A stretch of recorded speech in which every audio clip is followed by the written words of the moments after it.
সকাল সকাল চায়ের কাপ হাতে নিয়ে সোজা ব্যালকনিতে চলে এলাম। কারণ বেশ কয়েকদিন ধরে যেন খুব বৃষ্টি হচ্ছে।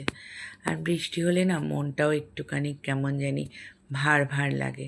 কারণ আকাশ যখন ভার হয়ে থাকে দেখবে মনটাও ঠিক ভালো লাগে না। তাই চায়ের কাপ হাতে নিয়ে ব্যালকনিতে, তারপর চাটা খেতে না খেতেই সকালের যে তাড়াটা থাকে, মানে তাড়াতাড়ি করে রান্না করতে তো হবেই, তাই সোজা চলে এলাম রান্নাঘরে। আর জানো তো, এই কিছু কিছু রান্না না মায়ের থেকে শেখা, আর সেইগুলোই আমি একটু আমার মতন করে করে নিই। আগে না খুব একটা রান্না করতে জানতাম না, একেবারেই নয়। মাকে মাঝে মাঝে বলতাম, এরকম করে যে সুন্দর তরকারি কী করে হবে। যখন আমার বিয়ে হয়নি তখন মাকে বলতাম, আর মা বলতো ঠিক সময় হলে সব শিখে যাবে। এখন যখন মাঝে মাঝে ছেলে বলে, মা তোমার এই রান্নাটা খুব ভালো হয়েছে বা ওই রান্নাটা ভালো হয়েছে, তখন মার কথাগুলো সত্যিই মনে পড়ে যায় যে সময় হলে সবাই সব শিখে যায়। যেমন এখন আমি বলি আমার সন্তানকে যে এটা করলে এটা খারাপ, ওটা ভালো।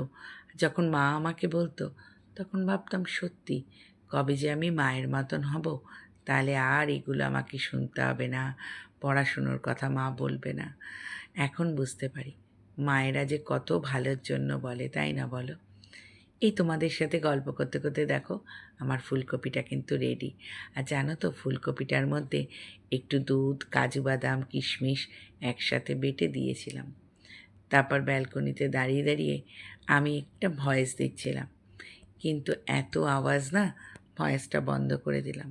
তাই কথাটুকুই রেখে দিলাম, কথাটুকুকে বাদ দিয়ে শুধু আমিই রয়ে গেলাম। আর সেটাই বলছিলাম যে মানে কীভাবে যে দিনগুলো কেটে যাচ্ছে সত্যি। আর মাঝে মাঝে ফেসবুক করতে করতে না ক্লান্তও হয়ে যাচ্ছি, জানো তো।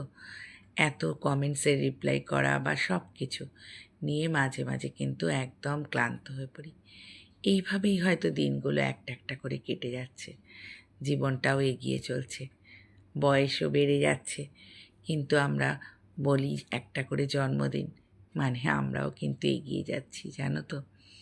যাই হোক, ভারাক্রান্ত কথা বলে মন আর ভার করব না। দেখো তোমাদেরকে একটু ফুলগুলো দেখালাম, কি ভালো লাগছে বলো। আমি একটু রাত্রিবেলা বেরিয়েছিলাম নিচে, তাই চলো আজকে টাটা।